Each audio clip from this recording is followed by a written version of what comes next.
wir sind jetzt immer noch auf das Spiel 2017, machen jetzt einen kleinen Ausflug in etwas östlichere Gefilde. Wir sind hier am Stand von Boken Adventure Planning Service und bei uns ist Sena Sakuraba. Konnichiwa. Und der Christian wird das jetzt für uns übersetzen und wir fangen mal an mit dem Fantasy-Rollenspiel Make Your Kingdom. Was genau ist Make Your Kingdom? Make Your Kingdom について少しご紹介してください。Okay. Make Your Kingdom is fantasy Rollenspielen. Pop and cute and chaos fantasy Rollenspielen. This game's world is all dungeon. Wall. Monster. Top. And people die. Okay. Also, das ist Make Your Kingdom und in diesem Spiel besteht die ganze Welt aus einem Dungeon. Das heißt, alle, die dort leben halt auch in diesem Dungeon, müssen halt gründen dann dieses Königreich und die Spieler sind selber Mitglieder dieses Königreichs, angefangen beim König oder Königin bis zu den verschiedenen Bediensteten. Aber das ganze Königreich besteht halt aus nur 50 Leuten am Anfang. Aber die Aufgabe ist es dann, gegen Monster zu kämpfen und sich auszubreiten. Und wie sie schon sagte, es gibt Fallen und Monster und alles ist aber auch sehr auf niedlich getrimmt, aber trotzdem tödlich. Also es ist so eine interessante Mischung, wie man das aus Japan auch oft kennt, von ziemlich brutal eigentlich, dass man halt Monster totschlagen muss, aber die Monster selber sind auch niedlich. Das heißt, man ist immer so ein bisschen, hat Gewissensbisse, irgendwelche niedlichen Feenwesen oder so, die einem aber an den Kragen wollen, dann Platz zu machen am Ende doch. Okay, das ist Make Your Kingdom. Was haben wir noch? Genau. Hast du Fragen? Frag erst mal. Ja, ich bin gerade ein bisschen verwirrt, aber egal. Ist auf jeden Fall sehr niedlich, ja. Irgendwelche speziellen Fragen zu dem Spiel? Das ist halt ein Rollenspiel. Ist ein Rollenspiel. Sind die Regeln sehr kompliziert oder eher einfach? Die Regeln sind sehr einfach, würde ich sagen. Hier ist ein Charakterbogen als Beispiel. Ich halte ihn mal so hoch. Wir machen hier am Stand natürlich nur einstündige Einführungsrunden, aber die reichen schon aus, um den Charakter tatsächlich hier zu generieren selber und sich Dinge auszudenken über den Hintergrund. Und die Regeln kommen einem dabei sehr entgegen. Das fängt schon dabei an, dass man die Möglichkeit hat, den eigenen Namen auszuwürfeln. Kriegt man also lustige Vorgaben und würfelt dann einfach. Das ist also auch so ein Spiel der Sorte, wo man erst den Würfel wirft und dann rollenspielerisch nacherzählt, was sich da gerade ereignet hat. Das heißt, es ist diese Art von Rollenspiel, wo man nicht alles super kontrolliert, sondern so ein bisschen mit der Welle mitgeht und nicht Nein sagt, sondern Ja und Ja, aber und dann die Geschichte weitererzählt. Definitiv, das ist also auch sehr humorvoll mit anderen Worten und schnell. Also die Regeln sind, das war glaube ich die Frage, die Regeln sind einfach. Okay, aber das war jetzt ja noch so ein bisschen etwas Bekannteres. Jetzt kommen wir mal zu etwas, was vielleicht in Deutschland gar nicht so bekannt ist, nämlich Idols. Vielleicht sollten wir erstmal erklären, was Idols sind. そうですね。アイドルはどんな仕事ですか？アイドルはどんな仕事か。Idol is sing a song and dancing and nice style and appear my fashion and shares many people and present for love. Genau. Also, ein Pop-Idol singt und tanzt und ist immer gut gekleidet und versucht halt durch diesen Appeal möglichst viele Fans gegen natürlich konkurrierende Idols. Also ganz Japan ist voll mit miteinander konkurrierenden Idols und man kann natürlich jetzt nur ein großer Fan sein von einer Gruppe oder vielleicht von zweien und die sind also im Wettstreit miteinander und ich rede jetzt tatsächlich von dem echten Japan, also ich rede jetzt nicht von dem Spiel, sondern das findet tatsächlich jetzt gerade in Japan statt. Es gibt halt sehr populäre, es gibt aber auch viele kleine Gruppen, die nur wenige, aber sehr treue Fans haben. Und immer wieder diese Veranstaltungen, also Live-Events machen und andere Gimmicks, um neue Fans zu gewinnen. Und dieses Spiel ist dann tatsächlich die spielerische Umsetzung davon. Also man könnte fast sagen, es ist ein realistisches japanisches Rollenspiel, wo jeder Spieler in die Rolle eines Idols schlüpft und die gemeinsam dann als Popgruppe halt nicht Monster erschlagen, um Erfahrungspunkte zu sammeln, sondern auf Events auftreten und ihre Lieder ordentlich bis zum Ende runtersingen müssen und dann halt auch Würfelwürfe darüber entscheiden. Und statt Erfahrungspunkte bekommen sie dann halt Fans. Und wenn sie in der Zeit X nicht genügend Fans gesammelt haben, dann verlieren sie halt an Popularität und sind gescheitert und müssen zurücktreten, Retirement betreiben.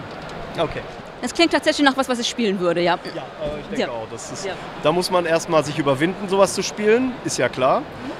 Vielleicht insbesondere als männlicher Rollenspieler, aber vielleicht bin ich auch einfach ein bisschen vorurteilsbehaftet, was das angeht. Also ich denke, dass viele Leute, wenn sie das so hören, sich denken, oh, warum nicht? Ja, wir haben ja auch schon mal Stofftiere als Gruppe gespielt, wenn ich mich richtig entsinne. Zumindest einige von uns. Die Älteren. Die Jüngeren auch, da kommt wieder was Neues. Okay, siehst du, bin ich wieder schlecht informiert. Ich beschäftige mich zu sehr mit Japan.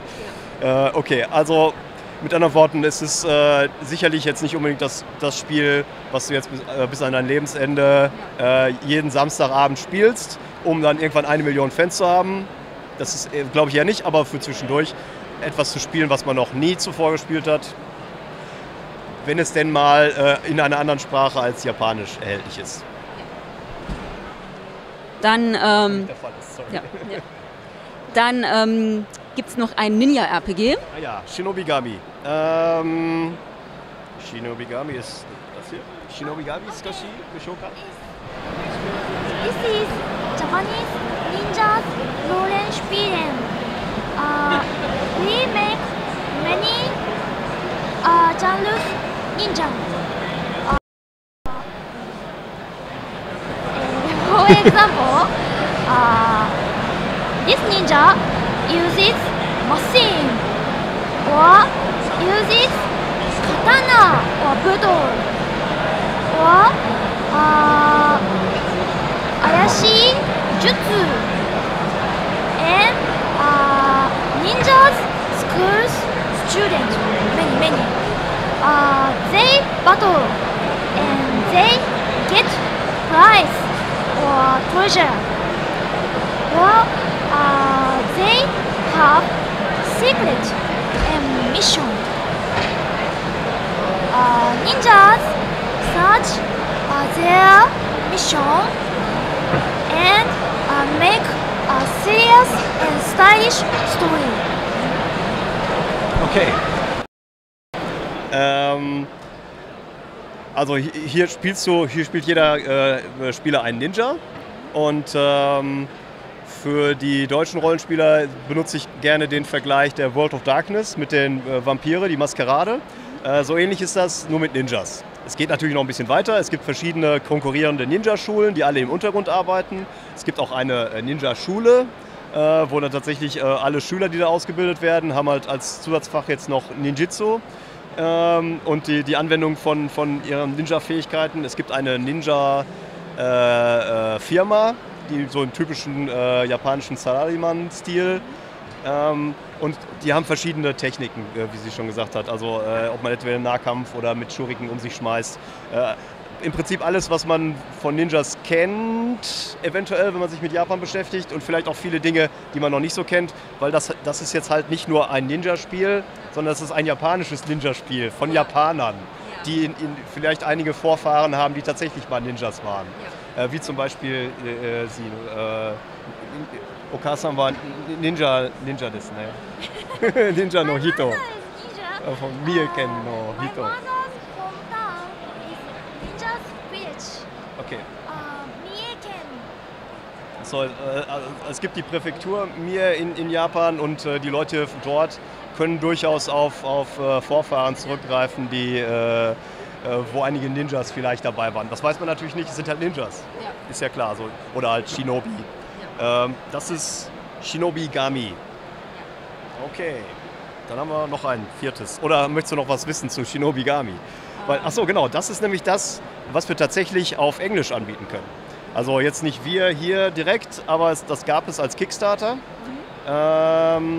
und das wird jetzt im Moment produziert und wir gehen davon aus, dass es danach auch in den Handel geht als reguläres Produkt. Das ist jetzt aber nur Hörensagen. Also ich kann das nicht hundertprozentig sagen, aber ich gehe stark davon aus, dass dieses Spiel dann tatsächlich auf Englisch erhältlich wird. Und das hat dieselbe Spielmechanik wie viele andere Spiele hier, sodass es also auch einen guten Brückenkopf darstellt, auf der wir hoffen, irgendwann auch andere Produkte anbieten zu können. Okay. Okay, und dann noch Guilty Witches. Oh ja, Guilty Witches. Das ist sehr kompliziert. Guilty Witches natürlich. Hi. Okay. Guilty Witches is our new game. This game is Blood Moon Horror-Action-Rollenspielen. Blood Moons なんだっけサプリメント Yes. Vampire to... And this game makes hunter. This game battle big monster and vampire, but this game battle for witch. Witch is so good girl, but she makes a wish. But people's bad wish. But people say, I want to kill someone, and witch say, okay, I make your wish and kill many people. And witch hunter hunt her. This game is pretty and so scary game. This game like reading me. This is my first book. Okay, ja, also mit anderen Worten, das ist ein Spiel, an dem sie selber auch mitgearbeitet hat und auch ihr erstes, wo sie in dem Umfang mitgearbeitet hat. Und es ist eine Erweiterung für Blood Moon. Wo bei Blood Moon, das ist eher so ein hartes Kampf-Action-Spiel, wo man gegen riesige Cthulhuide Monster kämpft oder gegen Vampire. Und das ist man spielt da die klassischen Jäger in der Nacht. Und bei dieser Erweiterung sind es jetzt nicht Vampire oder Monster, gegen die man kämpft, sondern Hexen. Und die sind aber böse Hexen, die nämlich Wünsche erfüllen, böse Wünsche aber nur. Das heißt, wenn man sich jetzt wünscht, ich mag diese Person nicht und ich möchte, dass sie stirbt, kommt die, wie gesagt, wie schon gezeigt, kommt die Hexe an und sagt, okay, dann bringe ich den jetzt um für dich. Und dann bringe ich den noch um und den noch um und korrumpiert auf die Weise die ganze Welt. Und das ist halt das Monströse jetzt daran. Und halt diese Mischung aus niedlich und fürchterlich und beängstigend. Und die Jäger in diesem Fall sind ebenfalls Hexen oder halt Inquisition und sind auch auf niedlich getrimmt. Das heißt, diejenigen, die jetzt Jagd auf diese niedlichen Hexen machen, sind selbst ebenfalls niedlich. Also am ehesten würde ich jetzt noch Magical Girl als zum Beispiel Sailor Moon als Beispiel nennen. Aber das ist nur Madoka Magica. Das ist nur ein Beispiel. Es gibt dann halt auch wieder verschiedene Schulen, verschiedene Klassen, die man sich aussuchen kann, welche Art von Jäger man dann spielt und was für Fähigkeiten man hat. Es ist so wie die meisten Rollenspiele halt auch ein Erzählrollenspiel. Das heißt, es geht am Ende nicht nur um die Regeln, sondern halt auch darum, wie man sie verkörpert. Okay, dann vielen Dank für die kleine Übersicht. Ja, gern geschehen.